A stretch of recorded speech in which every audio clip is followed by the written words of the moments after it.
This is LBC with Iain Dale. Call 0345 6060 973.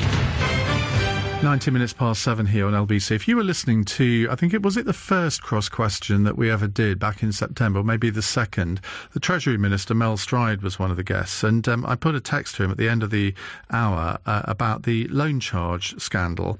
And he didn't give what I thought was a very satisfactory answer. And we went way over our time, went over the 9 o'clock news and ended up finishing at 9:05, which normally I would never do. And it's an issue that I've really taken interest in since then. I wrote an article for The Spectator a couple of weeks ago as well. Well, today it was debated in the House of Commons in Westminster Hall. Lots of MPs turned out, because sometimes those debates can only have 2 or 3 MPs, but I think there were 30 or 40 there. Greg Mulholland joins me. He's the former Lib Dem MP for Leeds North West, but he's also from the Loan Charge Action Group, and he's been protesting today against the introduction of the loan charge. It's probably best, Greg, if you explain for our listeners who haven't been following this exactly what the loan charge is and why it is so scandalous what the government are doing. Well, very simply, Ian, and it can be seen as a complicated issue, but lots of people who have been self-employed, freelancers, contractors, were advised by professional advisors, often with the backing of QC opinion, legal opinion, were told to go into umbrella schemes rather than limited companies. It was the best, the easiest way to manage their self-employment. HMRC knew, people submitted their tax returns every single year, nothing was questioned. Then last year in the Finance Bill, the Finance Act, which of course is the budget, the government decided they would go back retrospectively and tax people for 20 years, all the way back to 1999 for those arrangements, because they've now decided they didn't like them.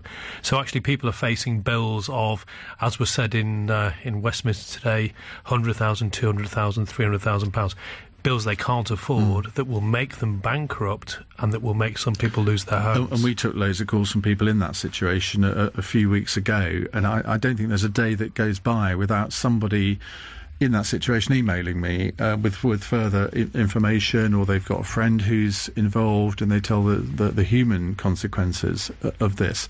So today there was a debate because the government haven't shown any sign of even understanding why people are so angry about this, but there was a debate in Westminster Hall. What happened? Well, I have to say it was extraordinary. Obviously I used to be there, I used to be in those debates, but even in my 12 years in Parliament, I don't think I ever saw so many MPs in a debate and them all being on the same side. And some of the contributions were extraordinary. People were talking about this being a breach of the rule of law. Steve Baker, the MP for Wickham, was the one, a Conservative MP, of course, so a government side MP called it. He made a very, very powerful speech. Other people from all sides of the House, Sir Ed Davey, came in and said, we have to do more than just sign EDMs, we've got to change this.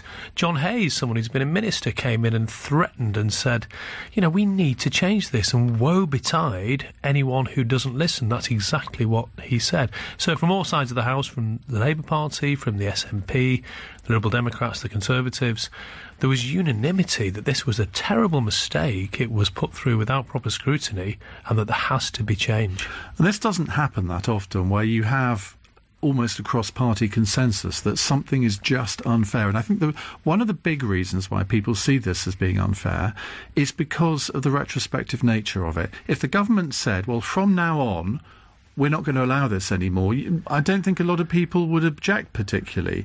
But the fact that they haven't just gone back 6 years, which I've always understood was the maximum that they could. They're going back 20 years. I mean, who keeps financial records for 20 years? I couldn't tell you what my income was back in 1999. Exactly, and one of the problems is that HMRC are saying, we estimate, we guess that you might owe us this. But they have the powers in law. And, as many MPs said today, people who are genuinely seeking not to pay their taxes should be tackled. But that is not the situation here. These are people who follow professional advice, as they're always told to do, submitted everything honestly with every single receipt to HMRC, who did nothing, and now they're being hammered, now they're being threatened, now they are risking losing their family homes, their livelihoods, their careers. They will never pay tax again if that's the case, and some will end up on state benefits. It's absurd, and it is time now that people listened, that ministers listened, MPs are listening, you listened, you got it. It's time that ministers finally said, OK, I think we made a mistake. And, you know, whether that will happen or not, I don't know. But actually, I think this is an example where Parliament is showing its strength. It's really baring its teeth. And I think that the government will have to listen, or they will end up being embarrassed. I've seen the text of a letter that your organisation has written to the Treasury pointing out that HMRC themselves have used this scheme to pay people. So, I mean, how hypocritical is that? Exactly. And Jim Fitzpatrick, the London MP, London Labour MP, excellent MP, been an MP for many years. West Ham supporter. There you go. I liked him before. He raised this today. And the fact is, and before HMRC tried to deny it and give one of their pithy responses, LCAG have been contacted over the last few days by a number of people who were working on high-level IT projects, really important projects that we'd all support for HMRC to do their work. Security cleared at the highest level, were working, doing a good job for the public sector. And now they're being hammered with the loan charge. So HMRC actually were paying people who are now subject to the loan charge, which means that actually HMRC themselves, if they're honest, were involved in tax avoidance. And that's the absurdity of the whole issue. It's gone from fiasco, as one MP said, to farce.